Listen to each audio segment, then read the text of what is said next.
मुंबईतील वांद्रे पूर्व भागातील गरीबनगर परिसरात अतिक्रमण हटाव मोहीम। घटनास्थळी तब्बल 1000हून अधिक सुरक्षा रक्षक तैनात। कोर्टाच्या आदेशानंतर कारवाई।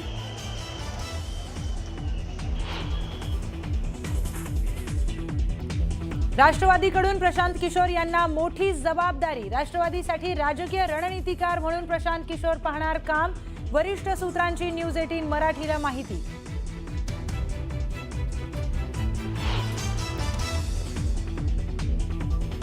राष्ट्रवादीचे खासदार सुनील तटकरे यांनी घेतली मुख्यमंत्र्यांची भेट। विधान परिषद निवडणुकीच्या पार्श्वभूमीवर भेट घेतल्याची सूत्रांची माहिती। अनिकेत तटकरेंना पुन्हा विधान परिषदेमध्ये पाठवण्यासाठी तटकरेंचे प्रयत्न। तटकरे मुंडेंनंतर मंत्री छगन भुजबळ यांनीही घेतली मुख्यमंत्री फडणवीसांची भेट। भेटीसाठी समीर भुजबळही उपस्थित असल्याची सूत्रांची माहिती। राष्ट्रवादीचा तिढा मुख्यमंत्र्यांच्या दरबारी पोहोचल्याची चर्चा।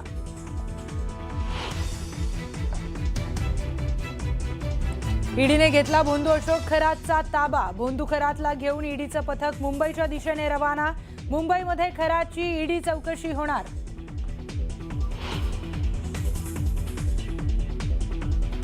नाशिक नीट पेपर लीक प्रकरणामध्ये मोठा खुलासा। संशयित आरोपी शुभम खैरनारच्या हातात 27 एप्रिललाच प्रश्नपत्रिका आल्याचं समोर।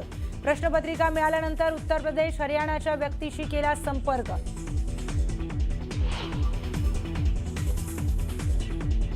सिंधुदुर्गातील समुद्रात गुलदार युद्धनौका एका बाजूला कलंडली।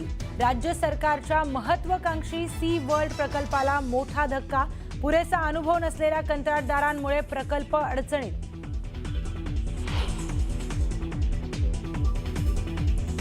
यावल तालुक्यातील परसाळे भागामध्ये वादळी वाऱ्यामुळे लग्नाच्या हळदीचा मंडप उडाला। वादळी वाऱ्यामुळे मंडपाला तरुणांकडून सावरण्याचा प्रयत्न फसला। थरारक दृश्य समोर।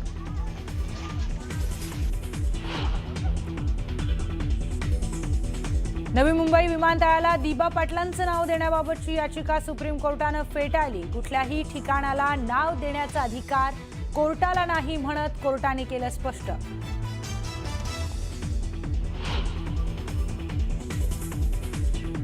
पेट्रोल आणि डिझेलच्या दरांमध्ये पुन्हा एकदा वाढ। पेट्रोल 87 पैशांनी महागलं तर डिझेलच्या दरामध्ये 91 पैशांची वाढ। सर्वसामान्यांच्या खिशाला पुन्हा एकदा कात्री।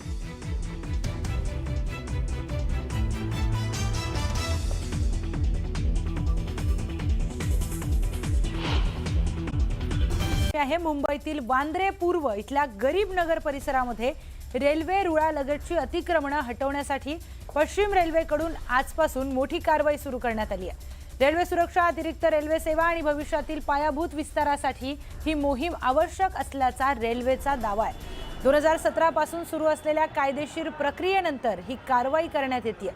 जवळपास 1000 पोलिसांच्या बंदोबस्तामध्ये ही कारवाई सुरू आहे। कारवाई आधी सकाळपासूनच लोकांच्या घरातील सामान बाहेर काढण्याचं काम सुरू आहे। थेट जाऊयात आमचे प्रतिनिधी संकेत वरक यांच्याकडे। संकेत, आपण पाहिले की मोठ्या प्रमाणामध्ये अतिक्रमण काढण्याची कारवाई सुरू आहे। काय नेमक्या घडामोडी घडतायत तिथे? प्रियंका, खरं तर गेल्या काही वर्षांमध्ये मुंबईला अतिक्रमणांचा विळखा बसला असं म्हणायला अजिबात हरकत नाही आहे। ठिकठिकाणी जे आहे ते किचाट झालं आहे संपूर्ण शहर। आणि त्याचंच एक उदाहरण म्हणजे वांद्रे पूर्वच्या रेल्वे ट्रॅकच्या बाजूला असलेली गरीबनगर झोपडपट्टी। मी दाखवेन, हीच ती खरं तर झोपडपट्टी आहे गरीबनगरची। गेल्या अनेक वर्षांपासून खरं तर ही सगळी झोपडपट्टी इथे आहे। अनेक हजारो लोक खरं तर या भागामध्ये इथे राहत आहेत आणि अनेक वर्ष हा प्रश्न प्रलंबित होता। जवळपास गेल्या 9 वर्षांपासून ही केस जी आहे ही न्यायालयात होती आणि अखेर सुप्रीम कोर्टाने जो आहे तो हिरवा कंदील दिला आणि हे अतिक्रमणाचं पाडकाम जे आहे ते आजपासून खरं तर सुरू झालेलं आहे। पुढचे 4 दिवस हे पाडकाम जे आहे ते असंच सुरू राहणार आहे। टप्प्याटप्प्यांमध्ये हे जे पाडकाम आहे ते केलं जाणार। खरं तर ही काही एकरांमध्ये जागा आहे, रेल्वेची जागा आहे आणि जिथे हे ही अनधिकृत घरं किंवा छोट्या मोठ्या फॅक्टरीज आतमध्ये ते बांधलं होतं। जणू काही ही जागा या अतिक्रमण ज्यांनी केलं त्यांना अंडण दिली होती, अशीच ही परिस्थिती होती इतक्या वर्षांची। खरं तर आज संपूर्ण हे जे ही जी झोपडपट्टी आहे हिचं पाडकाम जे आहे ते सुरू केलेलं आहे आणि का गरजेचं होतं कारण की अर्थात रेल्वे ट्रॅकच्या अक्षरशः लागून आणि रेल्वेचा जो ब्रिज आहे त्याला लागून ही झोपडपट्टी होती, त्याच्यामुळे सुरक्षेचा प्रश्न हा वारंवार निर्माण होत होता. त्याचसोबत जर रेल्वेला काही एक्सटेन्शन्स करायचे आहेत तर ते एक्सटेन्शन रेल्वेला करता येत नव्हते. काही इन्फ्रास्ट्रक्चर जर उभारायचे असतील तर त्याच्यासाठी रेल्वेला मोठा त्रास होत होता. मी आणखी एक दाखवेन की हे आता सध्या जे आपण पाहतो की 2 JCB म्हणजे 2 बुलडोझर इकडे लावण्यात आलेले आहेत आणि आधी या घरातले जे इथे राहायचे त्यांच्या नागरिकांच्या घरातलं जे सामान आहे ते आधी काढलेलं आहे आणि व्हिज्युअल्समध्ये तुम्ही हे देखील पाहू शकता की पत्रे बाहेरून लावलेत पण आतमध्ये कुठेतरी आपल्याला कॉन्क्रीट दिसतं, त्यामुळे ही पक्की घरं बांधलेली आहेत हे देखील इथे स्पष्ट होतं आहे. आतमध्ये डबल म्हणजे एकावर एक 2-2 मजल्यांची घरं आहेत. एक घर मी तुम्हाला प्रियंका दाखवेन की अक्षरशः ते 3 किंवा 4थ्या मजल्यावरती ते घर आहे आणि ते कॉन्क्रिटीकरण झालेलं आहे, त्याच्यामुळे ह्याला झोपडपट्टी म्हणायचं की हे नेमकं काय असा प्रश्न निर्माण होतो. आणखी एक गोष्ट मी इथे व्हिज्युअल्सच्या माध्यमातून तुम्हाला दाखवेन की किती भीषण परिस्थिती आहे इकडे.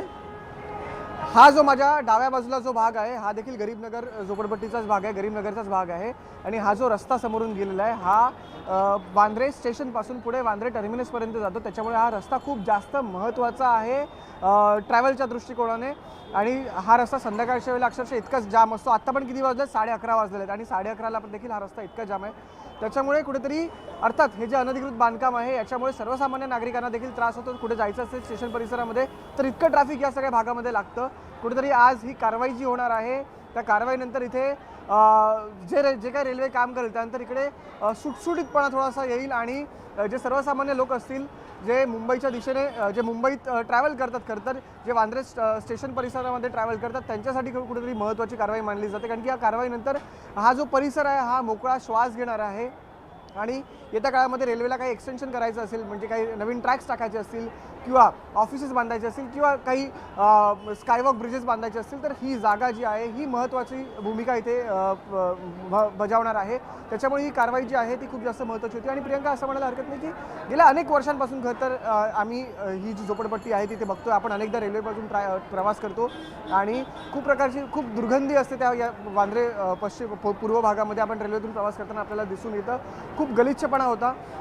तर एकंदरीतच या कारवाईनंतर आता कुठेतरी ते जे दृश्य असायचं ते आता आपण कुठेतरी नसणार आहे आणि अर्थात ही कारवाई जी आहे ही महत्त्वाची मानली जाते. आणखी एक इथे महत्त्वाची गोष्ट म्हणजे काही वर्षांपूर्वी या भागामध्ये या झोपडपट्टीमध्ये अनेकदा असं देखील वृत्त होतं की आग देखील लागलेली होती आणि त्याच्यामुळे लोकांच्या घरी सिलेंडर्स आहेत, कुठेतरी फ्लेमेबल आपण गोष्टी म्हणतो तर फ्लेमेबल गोष्टी देखील या झोपडपट्टीमध्ये खूप होत्या. त्या देखील आज कारवाई करताना सगळ्या काढलेल्या आहेत. सिलेंडर असतील काही पाईप्स असतील ते सगळे बाहेर काढलेले आहे आणि त्यानंतर खरं तर ही कारवाई इथे केली जाते. हजारो पोलीस या कारवाईच्या दरम्यान इथे उपस्थित आहेत. आम्ही दाखवू हजारो पोलीस आहेत, ॲम्ब्युलन्स आहे.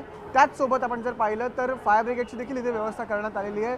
कोणतीही जर काही दुर्घटना घडली तर तात्काळ सुविधा मिळावी त्यासाठी ॲम्ब्युलन्स देखील आहे, फायर ब्रिगेड देखील आहे आणि आपण पाहतोय की जसं जसं बुलडोझरने हे बांधकाम तोडलं जातं त्याचबरोबर ट्रक्स देखील इथे आणलेले आहेत. जे डेब्रीज असतं ते देखील उचलण्याचं तात्काळ काम इथे सुरू झालेलं आहे. त्याच्यामुळे कारवाई कुठेतरी जोरात होते आहे असं म्हणायला अजिबात हरकत नाही. प्रियंका, निश्चितच संकेत, आपण तिथली थेट दृश्य आम्हाला दाखवली, तिथे नेमकी काय परिस्थिती आहे त्याबद्दल धन्यवाद.